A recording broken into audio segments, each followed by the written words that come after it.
안녕하세요. 오늘은 한 권의 책을 소개해 드리겠습니다.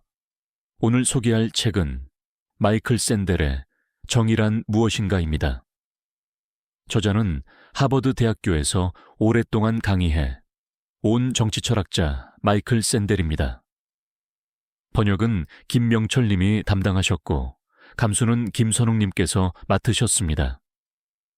이 책은 정의라는 말이 일상에서는 가볍게 쓰이지만 실제로는 깊고 복잡한 문제임을 보여줍니다. 책은 우리가 흔히 마주치는 사례들을 통해 철학적 이론을 풀어내며 독자에게 질문을 던집니다. 정의란 무엇인가? 라는 질문은 단순한 이론적 호기심이 아닙니다. 사회 제도와 정책, 사람들 사이의 신뢰와 관계를 규정하는 근본적 기준입니다. 이 영상에서는 그 질문을 함께 따라가며 책이 제시하는 주요 이론과 사례를 살펴보겠습니다.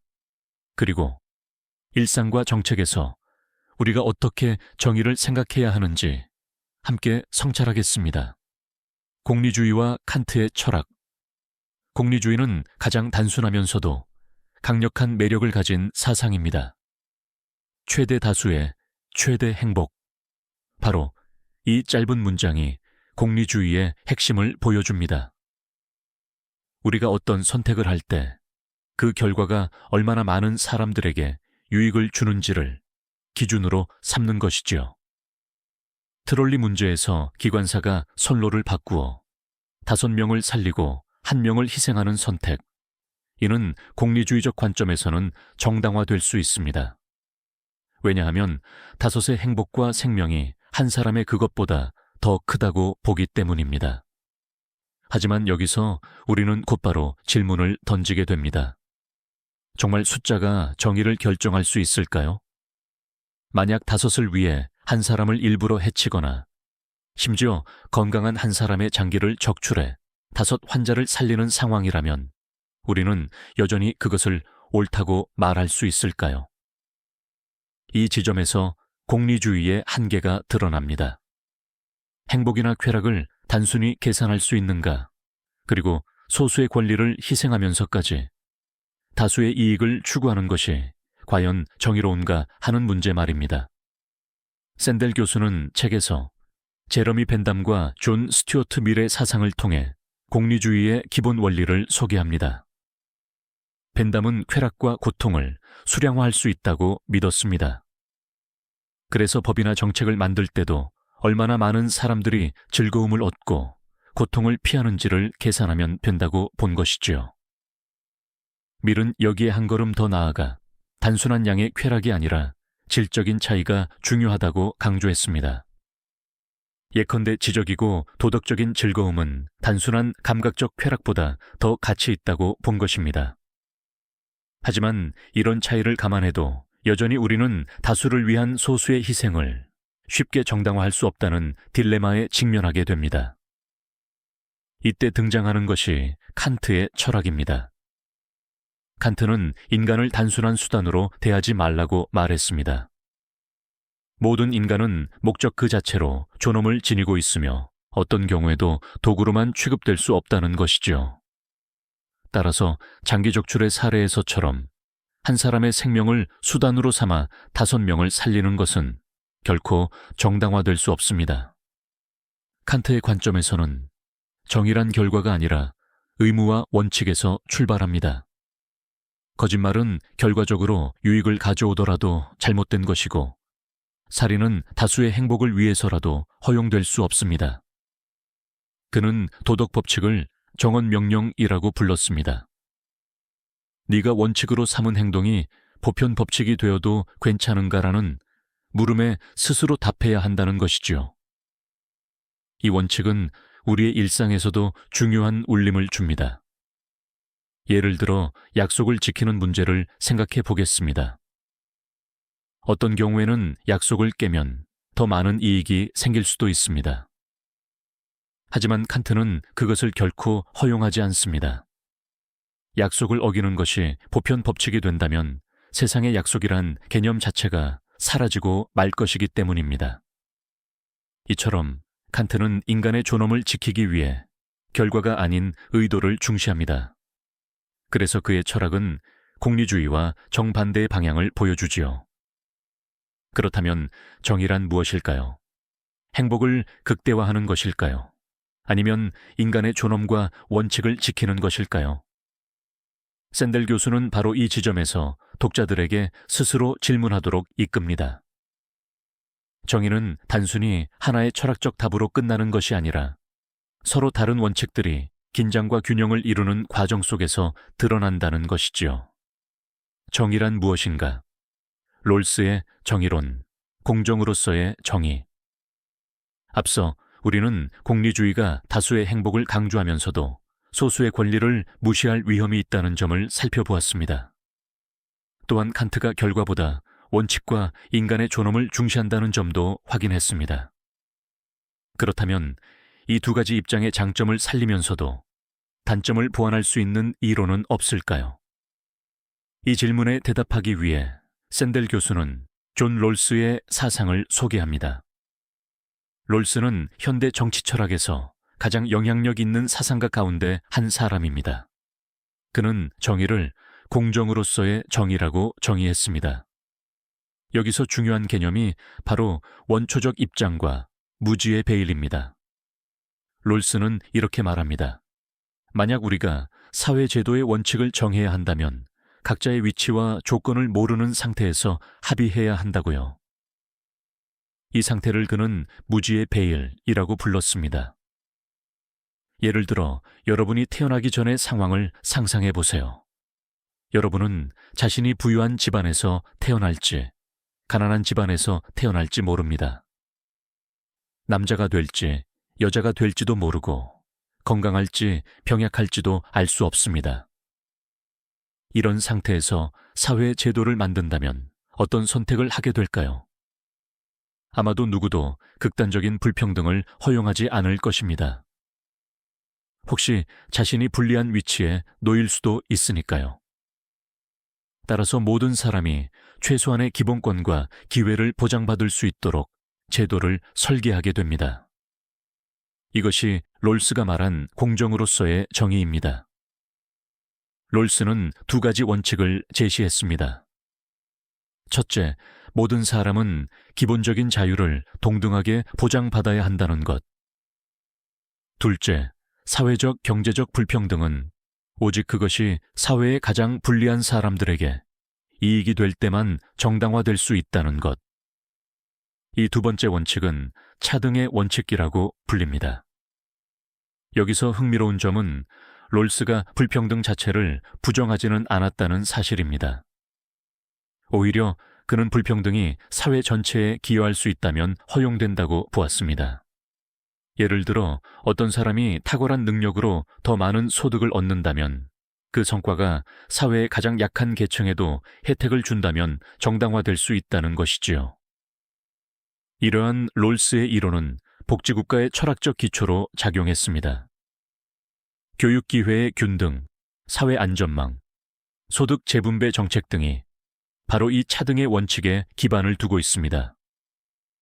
아리스토텔레스의 목적론적 정의, 이제 시선을 고대 철학자로 돌려보겠습니다.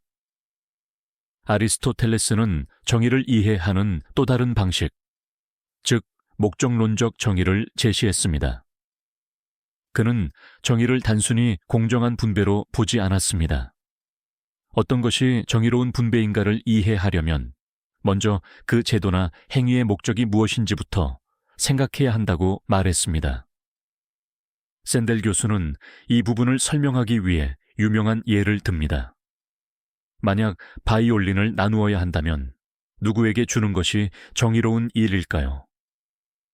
아리스토텔레스에 따르면 바이올린의 목적은 훌륭한 연주를 위해 존재합니다. 따라서 그것을 가장 잘 연주할 수 있는 사람에게 주는 것이 정의롭습니다. 이 관점은 단순히 평등이나 행복 극대화로는 설명되지 않는 사회적 문제들을 이해하는 데 도움을 줍니다.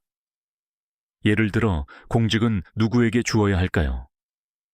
아리스토텔레스의 관점에서는 단순히 추첨이나 무작위로 나누는 것이 아니라 그 자리에 적합한 덕과 능력을 지닌 사람에게 맡기는 것이 정의롭습니다. 그렇다면 오늘날 우리가 직면한 여러 사회 문제들, 예를 들어 우대 조치나 평등 정책 같은 문제에도 이 관점은 적용될 수 있습니다. 우대 조치를 반대하는 사람들은 능력이 기준이 되어야 한다고 말합니다. 하지만 찬성하는 사람들은 교육 기회 자체가 불평등하게 주어졌기 때문에 단순한 능력 비교는 공정하지 않다고 지적합니다. 아리스토텔레스식으로 말하면 우리가 무엇을 분배할 때 먼저 그 제도의 목적이 무엇인지 합의하는 것이 핵심이라는 점을 알 수 있습니다. 구체적 사례, 우대 조치 논쟁.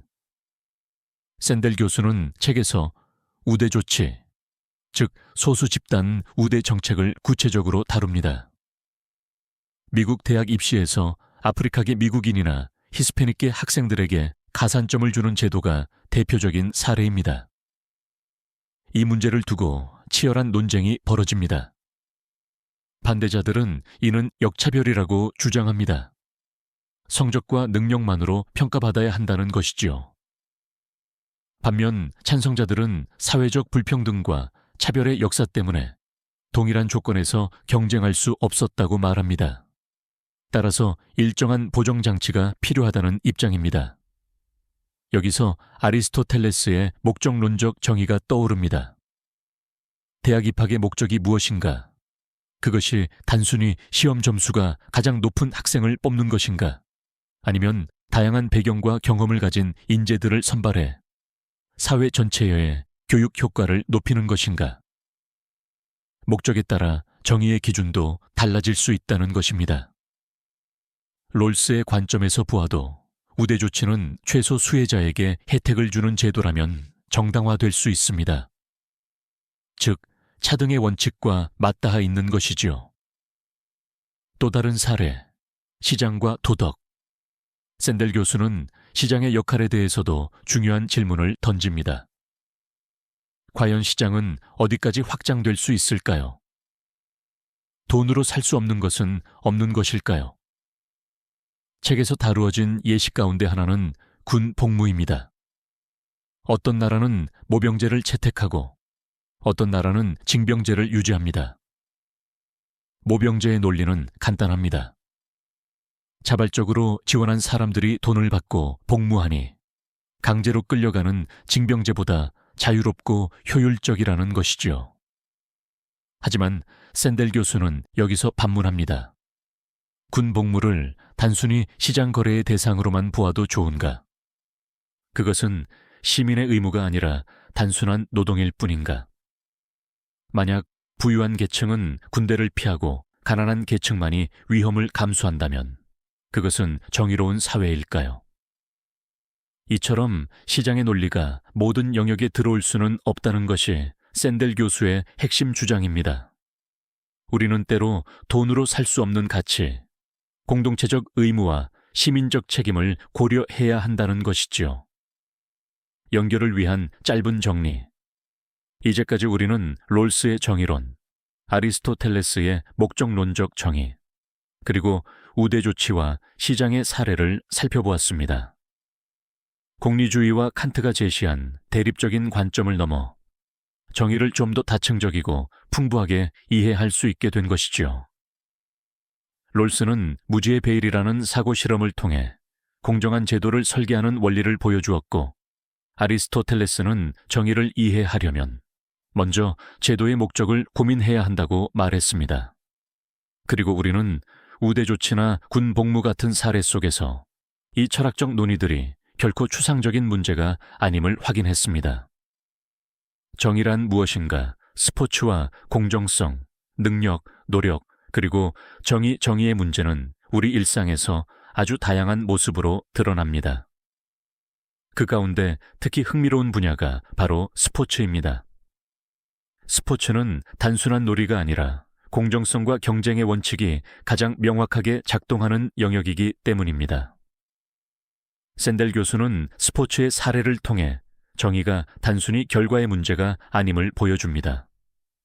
예를 들어 올림픽 경기를 떠올려 보세요. 선수들은 동일한 규칙 아래에서 경쟁합니다. 그런데 만약 일부 선수들이 약물, 즉 도핑을 통해 기록을 향상시킨다면 어떻게 될까요? 이 문제를功利주의적으로 보면 더 많은 사람들이 더 빠른 경기와 기록을 즐긴다면 괜찮다고 말할 수도 있습니다. 하지만 우리는 본능적으로 그것이 정의롭지 않다고 느낍니다. 왜냐하면 스포츠의 목적은 단순히 기록 향상이 아니라 인간의 신체적, 정신적 한계 안에서의 공정한 경쟁이기 때문입니다. 아리스토텔레스의 관점에서 보자면 스포츠의 목적은 인간 능력의 발휘와 정정당당한 경쟁입니다. 따라서 약물 사용은 그 목적을 왜곡시키기 때문에 정의롭지 않은 것이지요. 또 다른 예로 미국 대학 스포츠의 장학금 제도를 들 수 있습니다. 어떤 사람들은 운동선수들이 공부보다 운동 능력으로 대학에 입학하는 것이 불공정하다고 비판합니다. 하지만 다른 사람들은 스포츠가 대학 공동체의 중요한 일부이고 학교의 명예와 재정을 지탱하기 때문에 정당하다고 옹호합니다. 여기서도 질문은 결국 대학 입학의 목적이 무엇인가, 교육인가 아니면 공동체의 다양성과 활력인가 하는 문제로 귀결됩니다. 이처럼 스포츠의 사례는 정의의 문제를 일상적인 차원에서 아주 구체적으로 생각하게 만듭니다. 장기 이식과 생명의 가치. 다음으로 살펴볼 주제는 장기 이식입니다. 이 문제는 생명과 정의, 그리고 시장의 한계라는 세 가지 질문을 동시에 던집니다. 세계 곳곳에서 장기 이식은 여전히 심각한 부족 상태에 놓여 있습니다. 많은 환자들이 이식을 기다리지만 공급은 턱없이 부족하지요. 이때 제기되는 질문이 있습니다. 장기를 사고 파는 것을 허용하면 안 될까 하는 것입니다.功利주의적 관점에서는 장기를 거래하게 되면 더 많은 사람들이 생명을 구할 수 있으니 긍정적인 결과를 낳는다고 볼 수 있습니다. 하지만 우리는 즉시 윤리적 불편함을 느낍니다. 만약 장기가 시장에서 거래된다면 결국 가난한 사람들은 자신의 몸을 팔아 생계를 유지해야 하는 상황에 내몰릴 수 있기 때문입니다. 칸트의 철학을 떠올려 보면 인간은 결코 단순한 수단으로 대우받아서는 안 됩니다. 하지만 장기 거래는 인간의 몸을 시장의 상품으로 전락시킵니다. 따라서 존엄성을 훼손하는 결과를 낳을 수 있습니다. 롤스의 시각에서도 마찬가지입니다. 만약 제도가 가난한 사람들에게 불리한 구조적 압력을 가한다면 그것은 공정한 제도가 아닙니다. 무지의 베일 뒤에서 제도를 설계한다면 누구도 장기가 상품처럼 사고 팔리는 사회를 원하지 않을 것입니다. 이 사례는 정의가 단순히 효율성이나 결과만으로 결정되지 않음을 잘 보여줍니다. 생명의 가치와 인간 존엄은 돈으로 환산될 수 없는 것이라는 점이 분명히 드러나지요. 시장의 확장과 도덕적 한계, 샌델 교수는 책 전반에 걸쳐 시장의 논리가 어디까지 허용될 수 있는지를 끊임없이 묻습니다. 오늘날 우리는 거의 모든 것을 시장에서 거래할 수 있는 시대에 살고 있습니다. 심지어 어떤 나라에서는 죄수를 대신해 줄 사람을 돈을 주고 고용할 수 있다는 사례까지 소개됩니다. 이를 두고 많은 사람들이 불편함을 느낍니다. 왜일까요? 그 이유는 시장이 단순히 중립적인 메커니즘이 아니기 때문입니다. 시장 거래는 우리가 소중하게 여기는 가치들을 왜곡할 수 있습니다. 예를 들어 좋은 부모상을 생각해 보겠습니다. 만약 돈을 주고 대신 받아올 수 있다면 그 상의 가치는 어떻게 될까요? 단순히 물건을 거래하는 것과는 달리 어떤 가치는 본질적으로 돈으로 살 수 없는 성격을 지니고 있습니다. 샌델 교수는 돈으로 살 수 없는 것들이 있다는 점을 거듭 강조합니다. 그리고 정의로운 사회란 시장이 미치지 말아야 할 영역을 분별하는 사회라고 말합니다. 그것은 시민적 의무, 인간 존엄, 공동체적 가치를 지켜내는 일과도 연결됩니다. 공동체주의의 시각. 지금까지 우리는 개인의 권리, 행복, 공정성에 초점을 맞추어 정의를 살펴보았습니다. 하지만 샌델 교수는 여기에 공동체주의의 시각을 더합니다. 공동체주의자들은 이렇게 말합니다. 우리는 단순히 권리를 가진 개별적 존재가 아니라 특정한 역사와 문화, 공동체 속에서 살아가는 존재라는 것입니다. 따라서 정의를 논할 때도 개인의 자유만이 아니라 공동체의 목적과 정체성을 고려해야 한다는 것이죠. 예를 들어 국가기념일이나 국기에 대한 예를 둘러싼 논쟁을 생각해 보세요. 순수한 자유주의적 시각에서는 개인이 원하지 않으면 국기에 경례하지 않아도 된다고 말할 수 있습니다. 하지만 공동체주의의 관점에서는 그런 행위가 공동체적 연대와 시민적 의무를 훼손한다고 볼 수 있습니다. 이처럼 공동체주의는 자유주의와 다른 질문을 던집니다. 우리는 어떤 사람으로서 살고 싶은가? 그리고 어떤 공동체의 일원으로서 살아가고 싶은가? 정의란 단순히 규칙과 권리를 분배하는 문제가 아니라 공동의 선을 추구하는 과정이라는 것이지요. 연결을 위한 정리. 이제까지 우리는 3가지 중요한 주제를 살펴보았습니다. 첫째, 스포츠의 공정성을 통해 정의가 단순한 결과가 아니라 목적과 규칙의 문제임을 보았습니다. 둘째, 장기 이식 문제를 통해 시장의 한계와 인간 존엄의 가치를 다시 확인했습니다. 셋째, 공동체주의의 시각을 통해 정의가 개인의 권리를 넘어 공동체적 선과 정체성과도 연결되어 있음을 확인했습니다. 정의는 하나의 원칙으로 설명되지 않습니다. 다양한 철학적 전통과 실제 사례 속에서 서로 다른 관점들이 긴장하고 균형을 이루면서 비로소 드러납니다. 정의란 무엇인가? 세금과 부의 분배, 차등의 원칙 적용. 여러분, 우리가 사는 사회에서는 부의 분배가 늘 논쟁의 중심에 있습니다. 왜 일부는 엄청난 부를 축적하는가?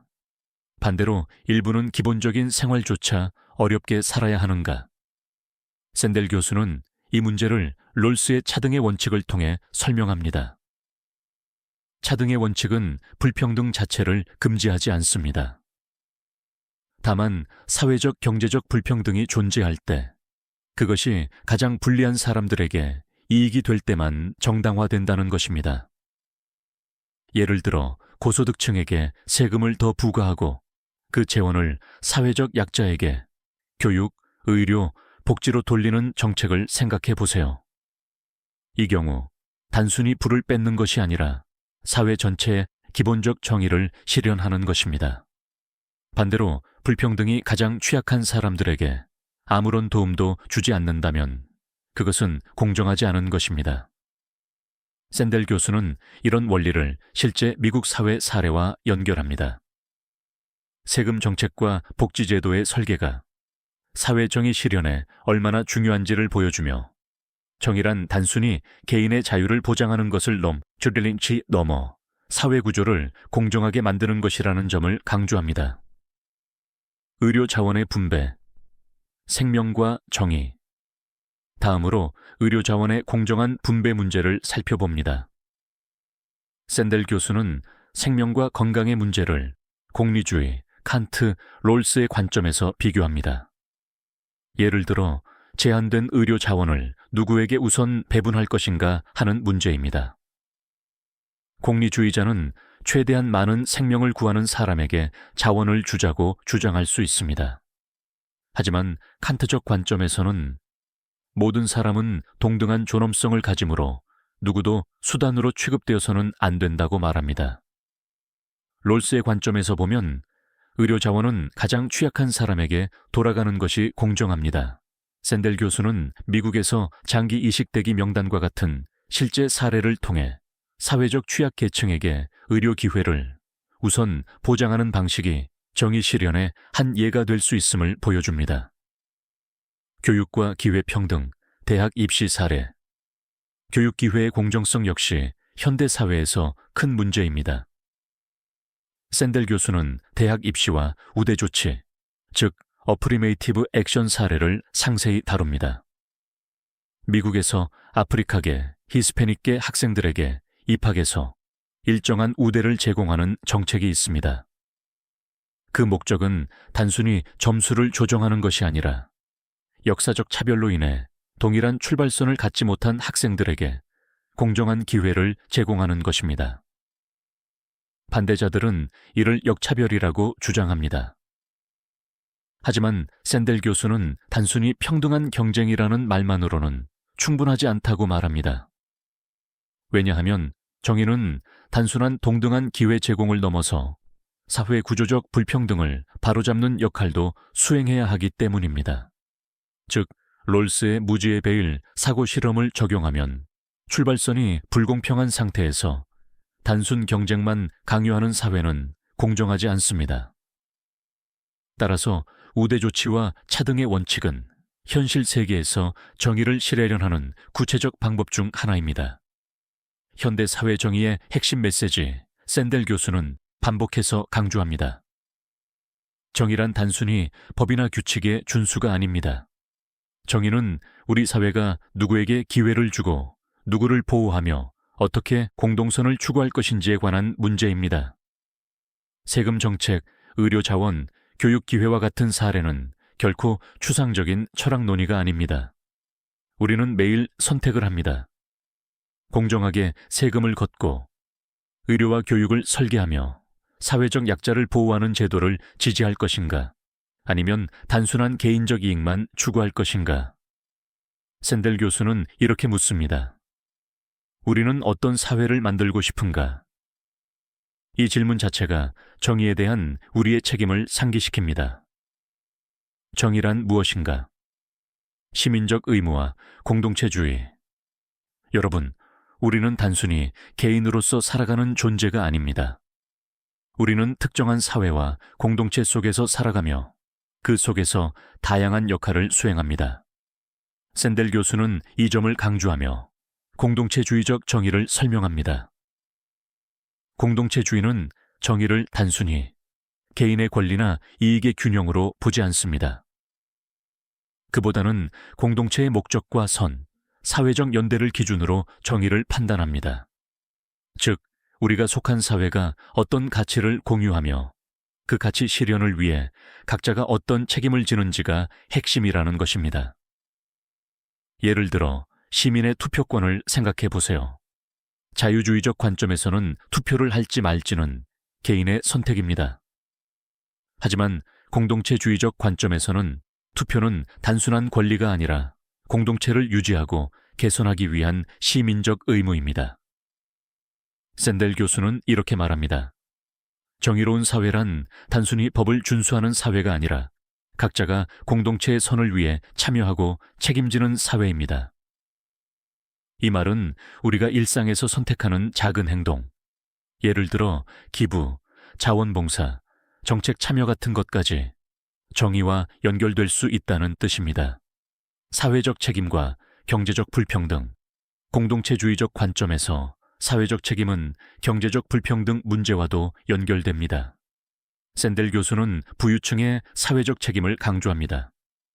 예를 들어 사회적 약자를 돕기 위해 세금을 더 내거나 자발적으로 기부하는 행위는 단순한 도덕적 선택을 넘어 공동체 정의 실현의 한 방식입니다. 한 실제 사례를 보면 미국의 대기업 CEO들이 연간 수익의 일부를 사회적 프로그램에 기부하는 것이 있습니다. 이런 행동은 단순한 자선이 아니라 공동체 구성원으로서 사회적 의무를 다하는 행위로 볼 수 있습니다. 이는 롤스의 차등의 원칙과도 연결됩니다. 즉, 불평등 자체는 허용되지만 그 결과가 사회적 약자에게 이익이 되어야 한다는 원리입니다. 또한 공동체주의는 정책 설계에도 중요한 시사점을 줍니다. 세금 정책, 교육, 의료, 주거 문제 등은 단순히 개인의 선택이나 자유에 맡기기보다 공동체적 선과 연대를 기준으로 설계되어야 정의롭다는 것입니다. 교육과 시민적 참여, 샌델 교수는 교육의 역할을 매우 중요하게 봅니다. 단순히 지식을 전달하는 것이 아니라 시민적 의무와 사회적 책임을 배우는 장으로서 교육이 강조됩니다. 예를 들어 학교에서 토론 수업을 통해 학생들이 사회적 문제를 논의하고 공동체의 가치를 이해하는 경험을 쌓는다면 이는 미래 사회에서 정의를 실현할 시민을 길러내는 과정이 됩니다. 이러한 교육은 단순한 시험 점수나 성적 경쟁을 넘어 공동체적 정의의 이해와 실천 능력을 높이는 중요한 수단입니다. 샌델 교수는 특히 현대 민주사회에서 시민 참여의 중요성을 강조합니다. 정의는 정치적 결정과 무관한 추상적 논의가 아니라 우리가 직접 참여하는 정책과 사회적 제도를 통해 실현됩니다. 따라서 공동체 구성원으로서 책임과 의무를 자각하는 것이 정의로운 사회의 핵심이라고 말합니다. 실제 사례, 선거와 정책 참여. 책에서 샌델 교수는 미국의 선거와 정책 참여 사례를 통해 공동체주의적 정의를 설명합니다. 예를 들어 선거에서 투표를 하지 않으면 개인의 권리만 포기하는 것이 아니라 공동체의 목소리를 약화시키는 결과를 낳습니다.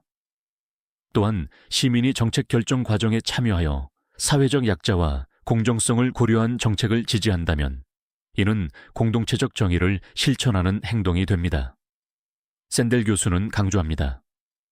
정의는 단순히 법적 규칙이 아니라 공동체가 어떻게 구성되고 우리가 어떤 역할을 수행하는가에 달려 있다. 즉, 우리가 살아가는 공동체 속에서 각자의 책임과 참여가 정의의 근본입니다. DLJ에까지 우리는 공동체주의적 관점에서 정의를 살펴보았습니다.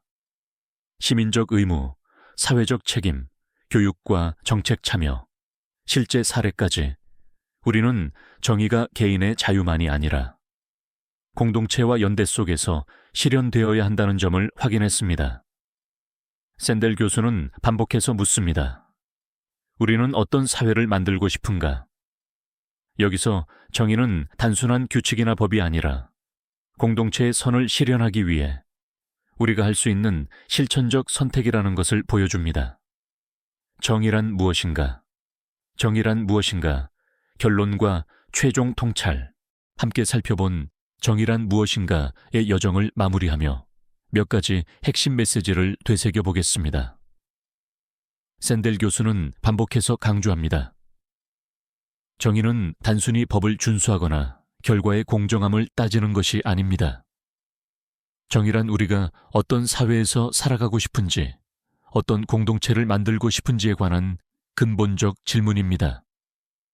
책에서는 공리주의, 자유주의, 칸트적 정의, 롤스의 차등의 원칙, 공동체주의까지 다양한 철학적 시각을 소개하며 각 관점이 현실 사회의 문제에 어떻게 적용될 수 있는지를 보여줍니다.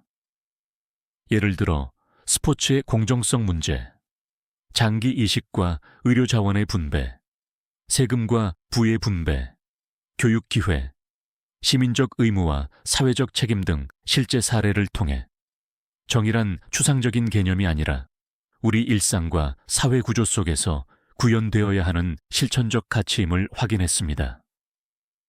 샌델 교수는 이렇게 묻습니다. 우리는 어떤 사회를 만들고 싶은가? 우리가 지향하는 공동체는 어떤 가치를 중심으로 움직여야 하는가? 이 질문은 단순히 철학적 논쟁에 머물지 않고 우리 각자가 선택과 책임을 통해 참여해야 하는 문제입니다.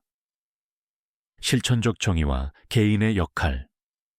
정의로운 사회는 누구 한 사람의 노력만으로 이루어지지 않습니다. 세금과 복지 정책을 설계하는 정치인, 교육과 시민 참여를 실천하는 시민, 사회적 약자를 돕는 각 개인 모두가 작은 역할을 맡습니다. 샌델 교수는 이 점을 강조하며 정의는 참여와 책임 행동을 통해 구체화된다고 말합니다. 따라서 오늘 우리가 배운 정의의 핵심은 이렇습니다. 단순한 법이나 규칙이 아니라 사회와 공동체를 어떻게 설계하고 참여할 것인가, 공정과 기회의 균형을 넘어 사회적 약자를 보호하고 공동체적 선을 실현하는 선택, 철학적 논의가 실제 문제와 연결될 때 정의가 우리 삶 속에서 살아 움직인다. 우리가 일상에서 하는 선택 하나하나, 작은 실천 하나하나가 결국 정의로운 사회를 만드는 토대가 됩니다. 오늘의 메시지, 정의란 무엇인가?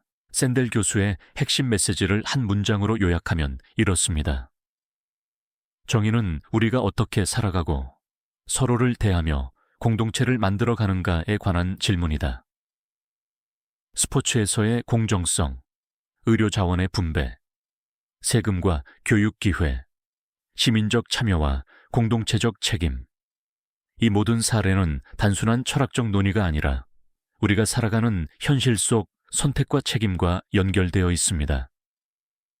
그리고 가장 중요한 점은 정의는 결코 남의 일이 아니라 우리 각자가 참여하고 고민해야 하는 문제라는 것입니다. 우리가 일상에서 조금씩 실천할 때 작은 행동이 모여 사회를 변화시키고 더 공정하고 정의로운 세상을 만들어 나갈 수 있습니다. 오늘 정의란 무엇인가를 통해 정의의 철학적 의미와 현대 사회에서의 적용 사례를 함께 살펴보았습니다. 정의는 단순히 추상적 개념이 아니라 우리의 삶과 공동체, 사회 구조와 연결되어 있다는 것을 확인했습니다. 샌델 교수가 강조하듯 정의로운 사회는 개인과 공동체가 함께 고민하고 실천할 때 가능합니다. 여러분도 오늘부터 자신이 속한 공동체 속에서 어떤 선택을 하고 어떤 책임을 다할 수 있을지 생각해 보세요. 그것이 바로 정의를 실현하는 첫걸음입니다. 끝으로 이 영상을 통해 여러분의 생각과 행동 속에서 정의의 의미가 조금 더 구체적으로 다가오길 바랍니다. 오늘 함께 해주셔서 감사합니다. 영상이 마음에 드셨다면 구독과 좋아요, 알림 설정 부탁드립니다. 좋아요와 구독은 앞으로 더 따뜻한 이야기를 이어가는 큰 힘이 됩니다.